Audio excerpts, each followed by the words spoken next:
جاءك بعض الرجال يا شافعي يطلبون الفتوى فما وجدوك. الحمد لله الذي عافاني مما أكره يا أمي. تكره أن تعين الناس على معرفة دينهم؟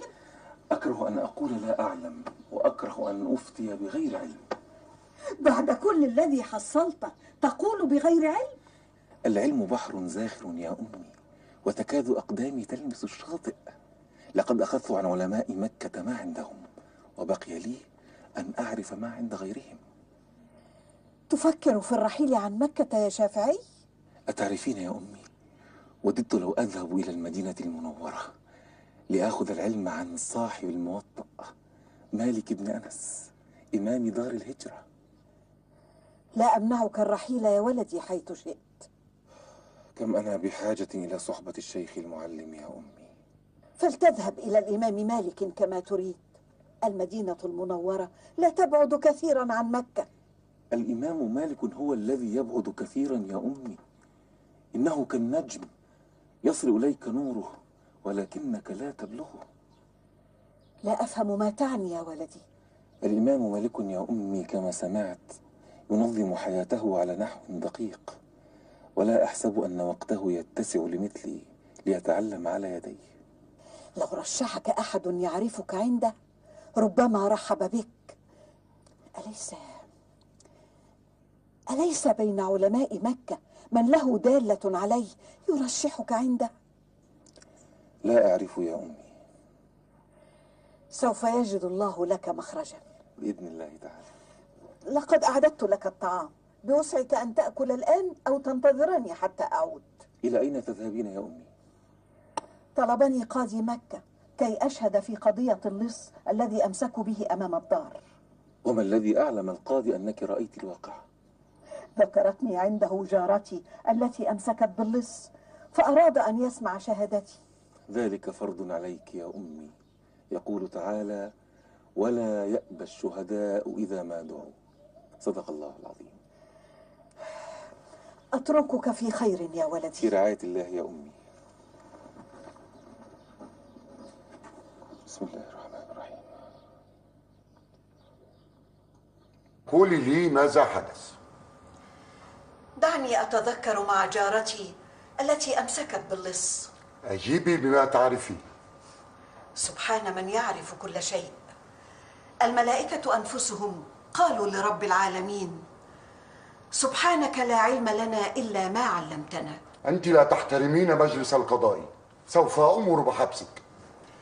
أنا ما أردت ذلك، ولكني فقط قصدت التذكير. دعني أحدثها قبل أن تسمع شهادتي. لا يكون ذلك التواطؤ بينكما. ما هو بتواطؤ، إنما هو امتثال لقوله تعالى: فإن لم يكونا رجلين فرجل وامرأتان ممن ترضون من الشهداء أن تضل إحداهما فتذكر إحداهما الأخرى. صدق الله العظيم. ساء تقديري وأخطأت في حقك.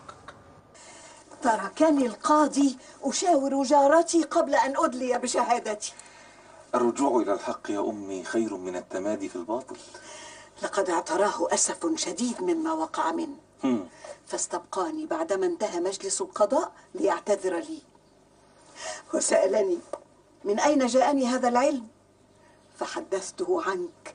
قلت له: علمني ولدي. استغفر الله العظيم يا أمي. وذكرت له أنك تدرس على ابن خالد الزنجي في مكة، وتود لو تستكمل دراستك على مالك في المدينة. وهل يعرف الإمام مالكا؟ لا يعرفه، لكن له صلة طيبة بوالي المدينة، وقد أعطاني خطابا له كي يتوسط لك عند الإمام مالك. ها هو الخطاب. يا سبحان الله، يرتب الأمر ويدبر الأحداث حتى تصل الأمور إلى ما شاء وقدر، فعال لما يريد. سبحان الله العظيم.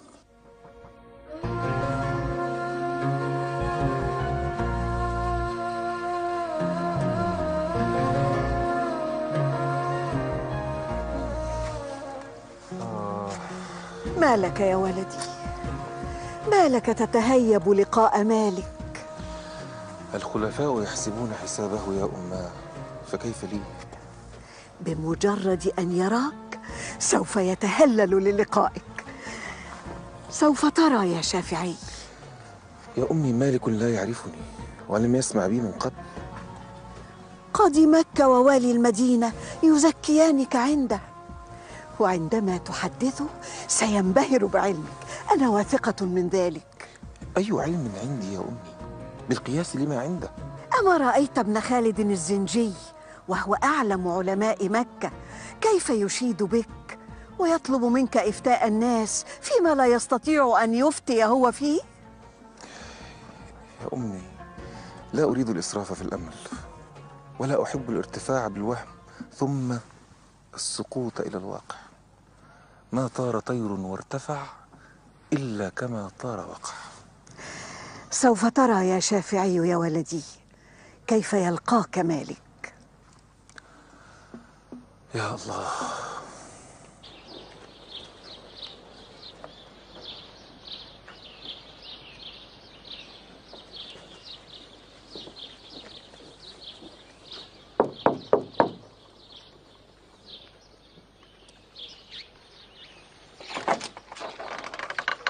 السلام عليكم ورحمة الله. وعليكم السلام ورحمة الله وبركاته. هل هذه دار الإمام مالك بن أنس؟ نعم، ماذا تريد يا رجل؟ أريد أن ألقى الإمام. من أنت؟ محمد بن إدريس الشافعي، جئت له من مكة. انتظر.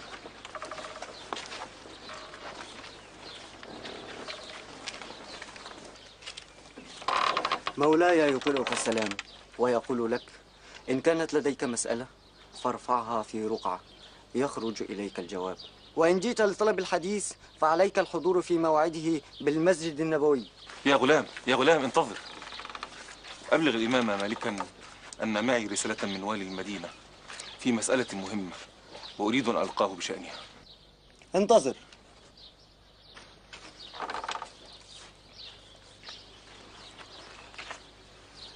السلام عليكم ورحمة الله وبركاته. وعليكم السلام ورحمة الله وبركاته. ما هي الحاجة التي تطلب لقائي من أجلها؟ هذه رسالة من والي المدينة يشرح لك الأمر.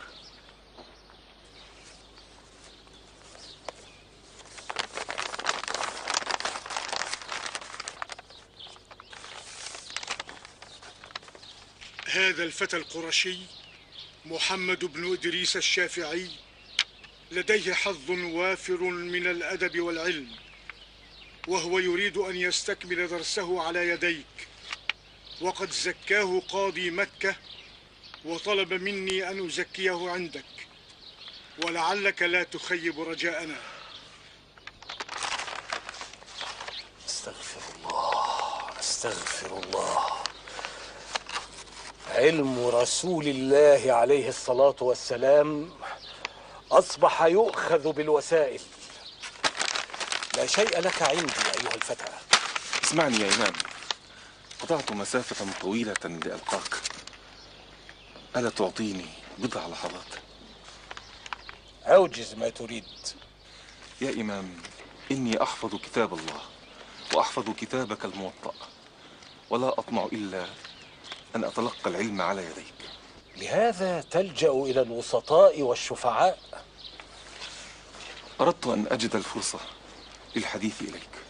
الوسائل التي لجأت إليها عليك لا لك، ولن تعطيك أكثر من غيرك. إن شئت الاستماع إلي فحلقتي في المسجد النبوي تتسع لك كما تتسع لغيرك. هذا كل ما لك عندي.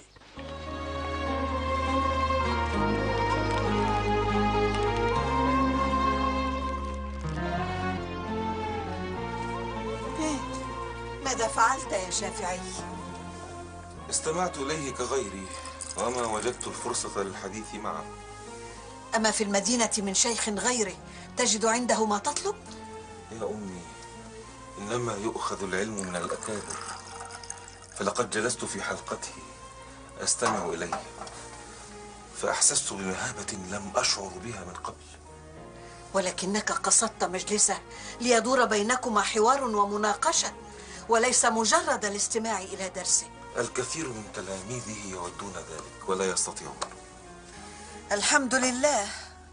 أضعنا 8 أيام في الرحلة من مكة إلى المدينة، وليتك وجدت ما تطلب. ما ضاعت يا أماه، لقد ختمت القرآن خلالها أكثر من مرة، وكان لي ثواب السعي في طلب العلم. إن الملائكة لتضع أجنحتها لطالب العلم رضا بما يصنع.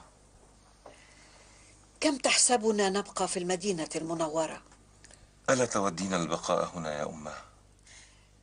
كيف لا أود البقاء في المدينة المنورة بجوار رسول الله صلى الله عليه وسلم. صلى الله عليه وسلم. إنما يزعجني يا ولدي أنك لم تجد عند الإمام مالك ما تطلب. سأنتظر بعد الوقت، فإن لم أجد ما أطلب أرحل إلى بغداد حيث أصحاب أبي حنيفة، أو أذهب إلى مصر، فكم أتمنى لقاء الليث بن سعد.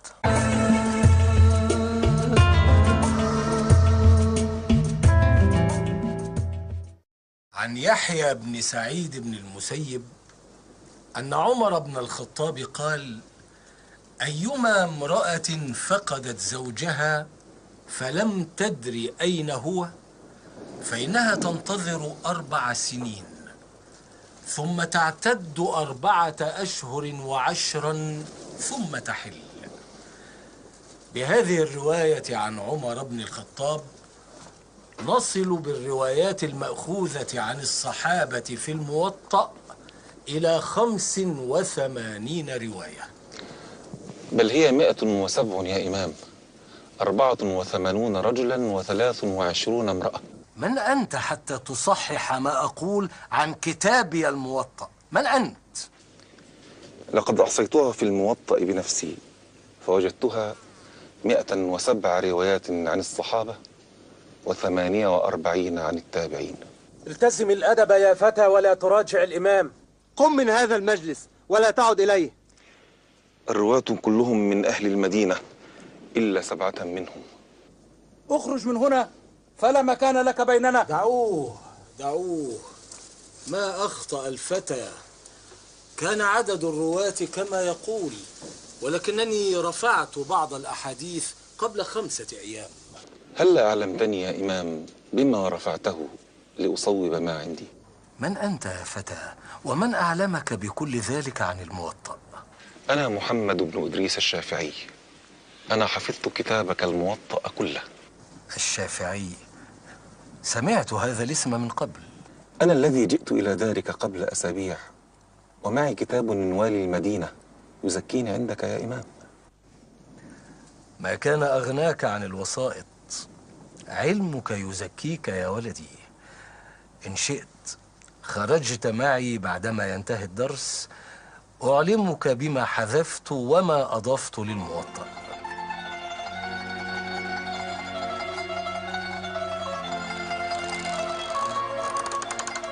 يا سبحان الله، وقفت قبل أسابيع عند باب هذه الدار ولم أستطع أن أخطو خطوة واحدة إلى الداخل، وها أنا ذا بكل ترحاب أدخل مع صاحب هذه الدار. ما علمت أن لك هذا العلم وأن لديك هذه الرغبة في الاستزادة منه. رأيت العلم صاحبه كريم ولو ولدته آباء لئام، فلولا العلم ما سعدت رجال ولا عرف الحلال ولا الحرام. شعر من هذا؟ هو لي يا إمام، ولكني لا أقول الشعر إلا في الحث على التقوى والدعوة إلى حسن الخلق. أظنك بحاجة إلى طعام. لست جائعا يا إمام. أنا بحاجة إلى طعام ولعلك تشاركني فيه.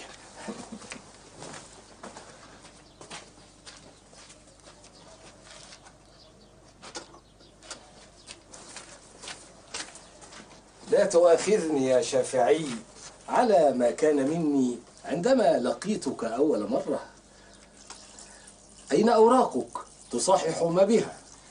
أنا لا أحمل الصحف، الأوراق في رأسي. لا أسمع شيئا ثم أنساه والحمد لله. ما شاء الله. ما قرأت شيئا أو سمعته إلا وحفظته والحمد لله. سوف يكون لك شأن عظيم. ذلك لو وجدت من يأخذ بيدي ويدلني على الطريق. لا أتأخر عنك يا شافعي. كم يسعد المعلم أن يجد من يحمل علمه وينشره بين الناس. والآن أجيئك بآخر ما أضفت وما حذفت في كتابي الموطأ. حقق الله لك ما أردته يا شافعي، وصرت من المقربين إلى الإمام مالك، لا تكاد تفارقه بالليل ولا النهار. يا أمي، هذا ما يسرني ويؤلمني في الوقت ذاته. لماذا يا ولدي؟ يسرني أنني وجدت عنده من العلم أكثر مما توقعت. وما الذي يؤلمك يا شافعي؟ أحوال معيشتي يا أماه. إنه بالكاد يجد قوت نفسه وعياله. كيف ذلك يا ولدي؟ وحلقته في المسجد النبوي لا تتسع للمترددين عليه. أكثرهم لا يعرف حاله، يحسبهم الجاهل أغنياء من التعفف، وأقلهم يعرف ولكن لا يجرؤ على تقديم مساعدة لن يرضاها الإمام مالك. هو يأخذ بسنة رسول الله صلى الله عليه وسلم في قبول الهدية ورفض الصدقة. وكيف يمكن التمييز بين الصدقة وبين الهدية؟ الهدية يا أمي تجيء من ند له، أما الصدقة فتجيء ممن لا تربطه صلة به. تمنيت يا ولدي لو كان عندنا فضل من المال نهديه إليه. صاحبه الليث في مصر يرسل إليه المال بين الحين والآخر، ولكن ما يشغلني يا أمي أنه يجب علي أن أحدد مواعيد زيارتي في غير أوقات الطعام. إنه يلح علي في تناوله، وأخاف أن أرفض فيشعر بالمهانة. لا ضير عليك يا ولدي لو أكلت شيئا مما يقدمه لك. ما لا أقدر عليه أن أضع طعامه في فمي بينما أسمع صيحات عياله يطلبون الطعام ولا يجدونه. الله يبسط الرزق لمن يشاء ويقدر. وأحق خلق الله بالهم امرؤ ذو همة يبلى بعيش ضيق.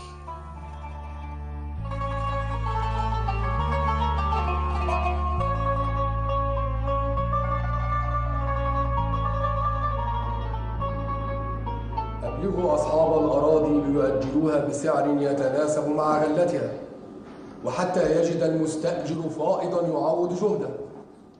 ما عاد أحد يؤجر أو يستأجر أرضا. ولما يا سالم؟ الليث بن سعد يرفض ذلك. وما شأن الليث؟ أنا والي مصر وصاحب الرأي في هذا الشأن. نعم، أنت والي مصر الذي وضعه الخليفة المهدي، أما أمور الولاية ينهض بها الليث بن سعد. حذاري أن تتجاوز حدك يا سالم. إنما أردد ما يقال في مصر. لا حول ولا قوة إلا بالله. يا سالم، الليث عالم فاضل، فلا تحاول أن تفسد العلاقة بينه وبين الوالي. استغفر الله العظيم، استغفر الله العظيم.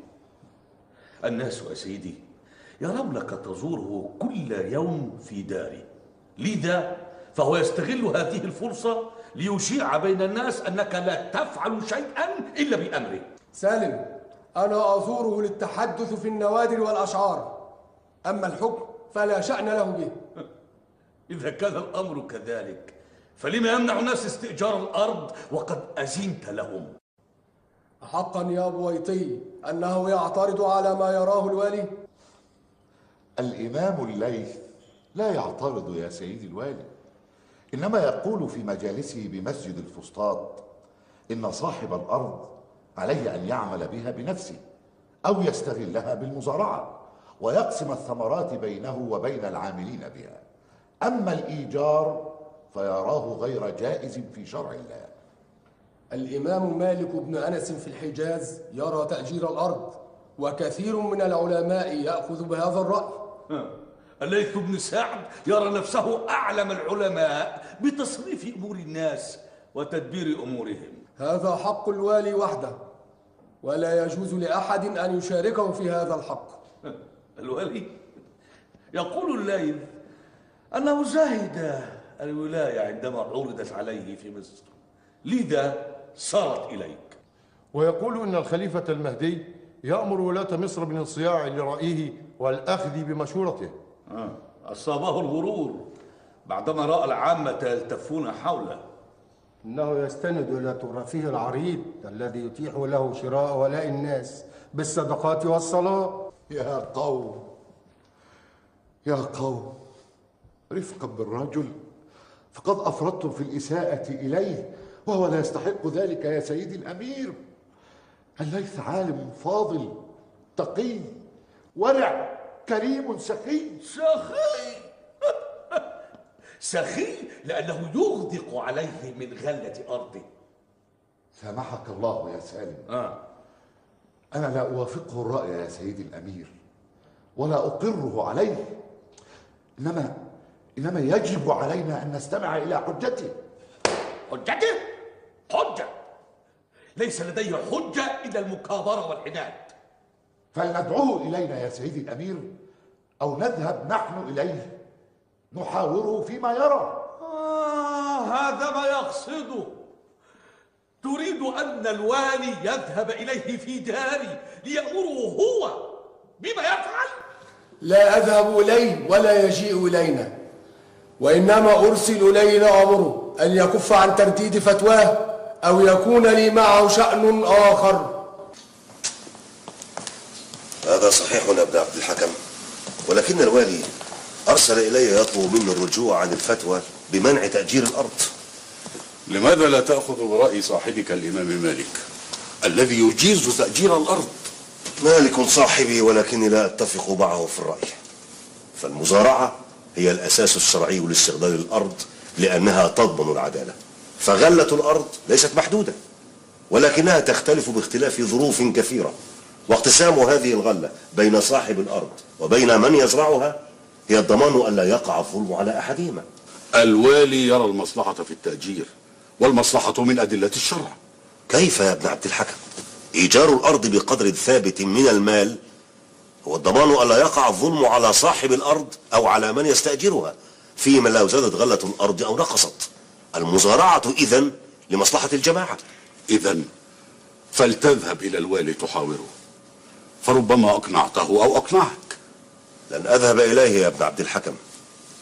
العلماء لا يذهبون إلى الولاة، ولكن الولاة هم الذين يذهبون إلى العلماء.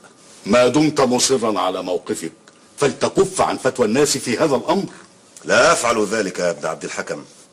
يقول تعالى في كتابه الكريم: وإذ أخذ الله ميثاق الذين أوتوا الكتاب لتبيننه للناس ولا تكتمونه. صدق الله العظيم.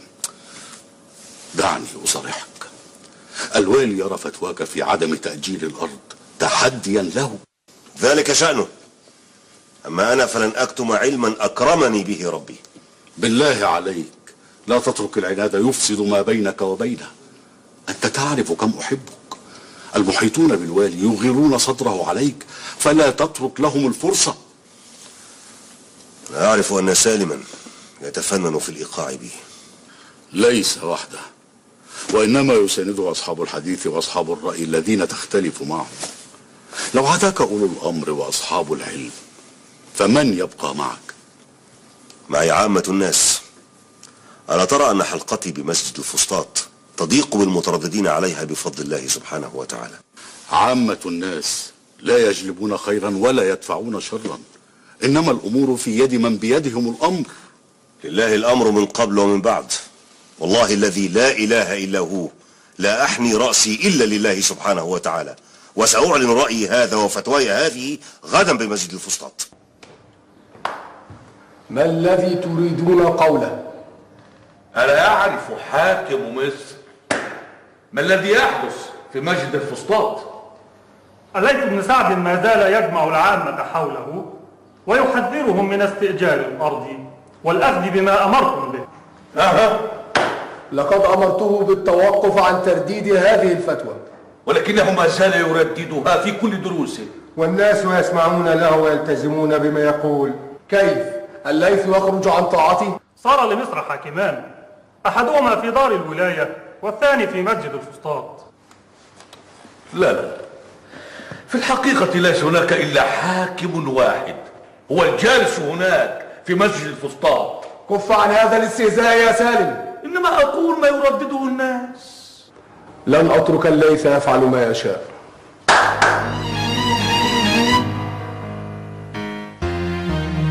أمر سيدي. آتيني برئيس الشرطة على الفور. لقد صبرت عليه كثيرا ولا بد من إجراء يوقفه عند حده.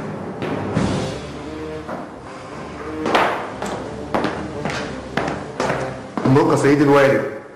يا رئيس الشرطة، سوف أعطي الليث فرصة أخيرة، شهرا واحدا، فإن واصل عناده فعليك أن تأخذ بعض رجالك وتذهب إلى داره عند الفجر. أريده عندما يعود إليها بعد الصلاة أن يجدها أثرا بعد عين، ليس فيها حجر على حجر.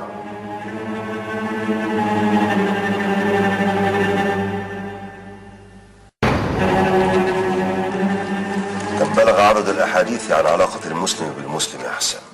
3. اكتب الرابع. عن عبد الله بن عمرو بن العاص عن رسول الله صلى الله عليه وسلم عليه الصلاة والسلام قال: المسلم من سلم المسلمون من لسانه ويده. لسانه ويده. والمهاجر من هجر ما نهى الله عنه. اكتب الخامس.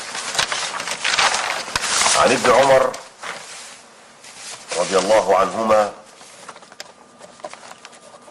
عن رسول الله صلى الله عليه وسلم عليه الصلاة والسلام قال: المسلم أخو المسلم لا يظلمه ولا يسلمه، ومن كان في حاجة أخيه كان الله في حاجته، ومن فرج عن مسلم كربة فرج الله عنه كربة من كرب يوم القيامة، ومن ستر مسلما ستره الله يوم القيامة.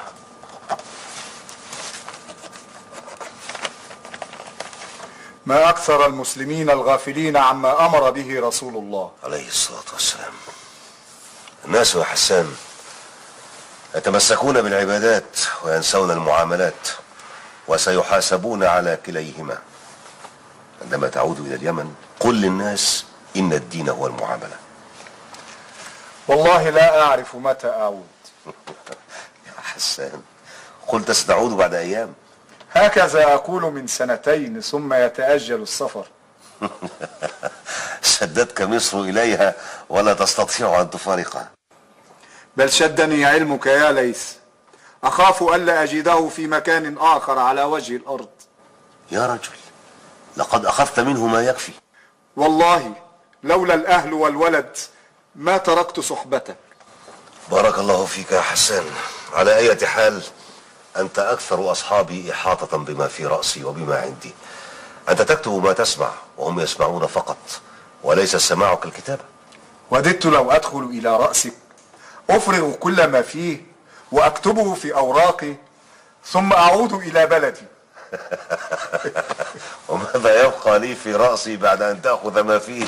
سامحك الله يا حسان.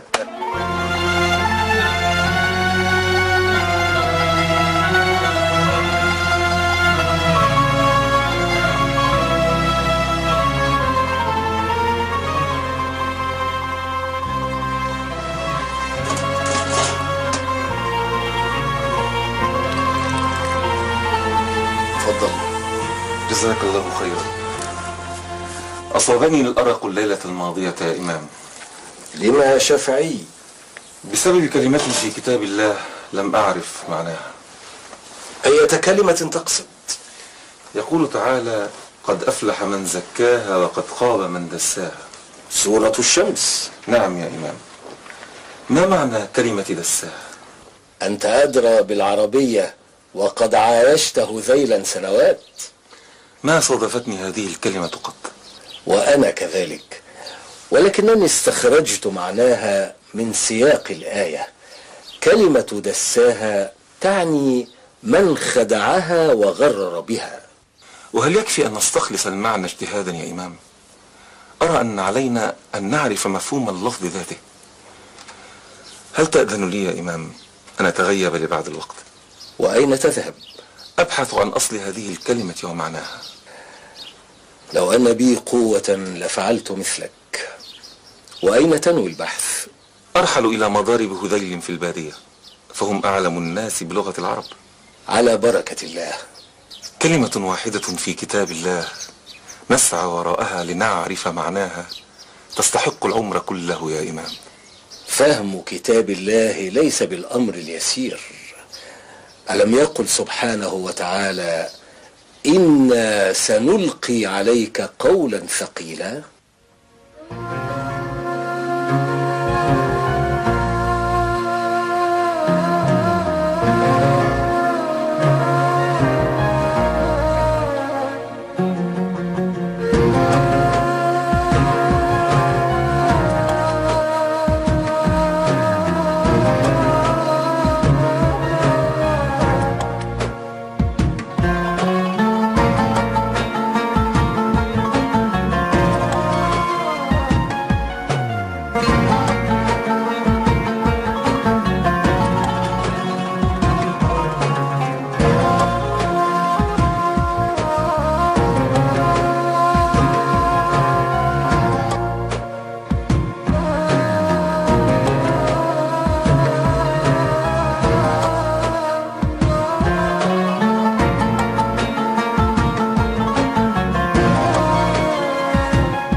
السلام عليك يا أماه. وعليك السلام ورحمة الله وبركاته.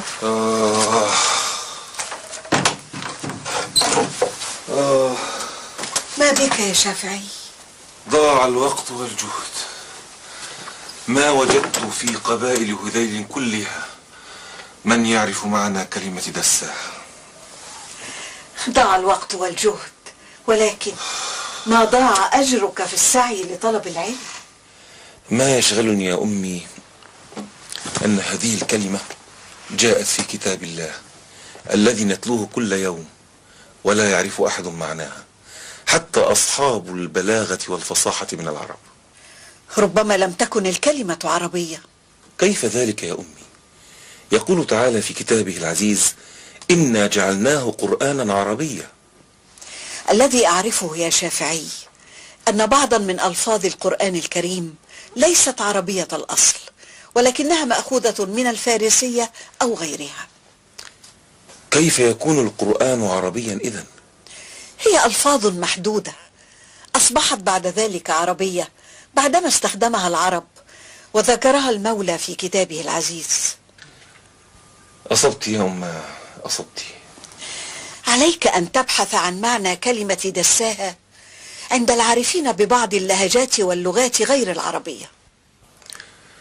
ذلك هو الطريق بالفعل، ولكن أين أجدهم يا أمي؟ أتعرف من كان بوسعه أن يعاونك في هذا الأمر؟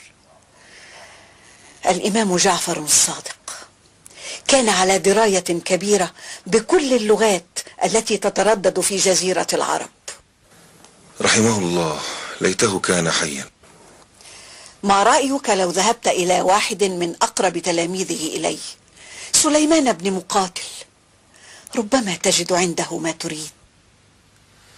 سأسعى إليه وإلى غيره حتى أعرف ما أريد.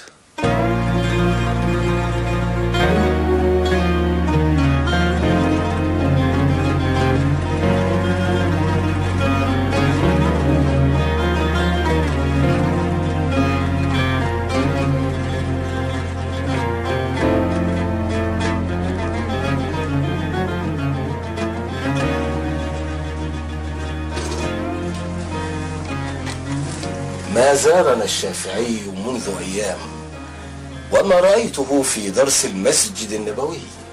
لعله سافر خارج المدينة. ما تعود السفر قبل أن يبلغني. ربما شغلته أمور المعاش. أرسل الغلام إلى داره يسأل عنه. فاطمة، غدا إن شاء الله تأتينا زائرة عزيزة، أوصيك بحسن استقبالها. من تكون يا أبي؟ هي نفيسة بنت محمد الحسن. نفيسة؟ إنها تنسب إلى رسول الله صلى الله عليه وسلم من خلال أبيها وأمها، يكفي ذلك سببا للترحيب بها. جاءني أبوها ليستأذن لها في أن تأخذ العلم عني. سوف تجلس مع النساء تستمع إلى الدرس. كم أنا سعيدة بصحبتها.